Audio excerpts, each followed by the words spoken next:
Good afternoon, everybody, and welcome back, all dear students, to the second session of Industrial Law. Now, in our first session, I have discussed the historical events relating to our industrial law, how things transpired. So, I will brief you, and before we proceed, I will brief you for the previous session. Now, in the previous session, we discussed about how the Britishers came to India in the 16th century.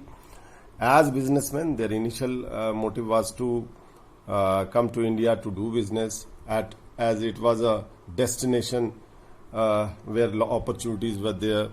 So they came with this motive earlier, and along with Britishers, French, Dutch, Portuguese, they also came to India with a very sole motive that too they can gain business profits. But later on, as we all know, that Britishers getting into the policy of divide and rule, they were able to succeed to capture the overall Indian subcontinent and rule it.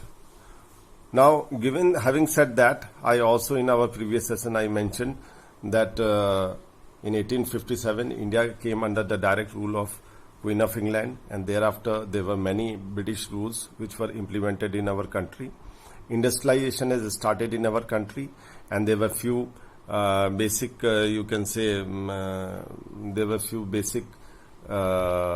materials which were of very prime importance for the Britishers, like cotton, jute, indigo, condiments, spices, tobacco. These were few crops which were essentially needed for commercial utilization and export to the remaining part of the world. So what they did, they forced the people of India to produce these kind of things which were supposed to make them earn lots of money. So Britishers forced Indian farmers to do so. And on the western side, that is the Gujarat and Maharashtra belt, you will find that still it is called as the textile belt, because yarn, textile, cotton is grown in Gujarat, Maharashtra region. So in those days also cotton was a very sought after material, and so they were forced to grow cotton. Similarly, indigo and jute they were produced in Bengal. Down south, condiments and tobaccos. So these were all profitable, you can say. These were all profitable ingredients for the Britishers, which they forced the Indians to grow. Now, having said that, after the industrialization came to India in 1850s, and the British factories came up producing all these, as I said, all these produce and refining them and all. So what happened, that people, they were working, the Indian people, they were employed, the manpower was procured from here local only, and they were forced to work for very long hours. There were no working conditions were very bad.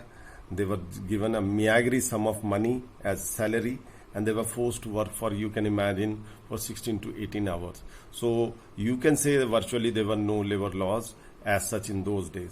But you see, it is a tendency of human beings. You can suppress somebody, but how long?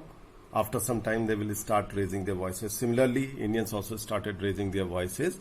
So the first Factories Act, which was supposed to give certain relief to the workers, Indian workers, came up in 1881, which is the first Factories Act from where the labor laws or the industrial laws really started in India. So which talked about little bit about the working hours, some succor being given to the child and women workers, some facilities were given, because now people were not ready to work in inhuman conditions. They wanted better facilities, better working conditions, which they succeeded, but to a very little extent by the coming of this Factories Act in 1881, right? So this was the, you can say, the background of, and thereafter they keep on reforming. They brought certain more reforms into industrial laws and other laws till there were certain aspects which were taken care of Britishers in a manner that they wanted to suppress the voices of the people. Their main motto was this, because their main motto was to earn profit and to exploit the Indian people, and they were succeeded largely in doing so.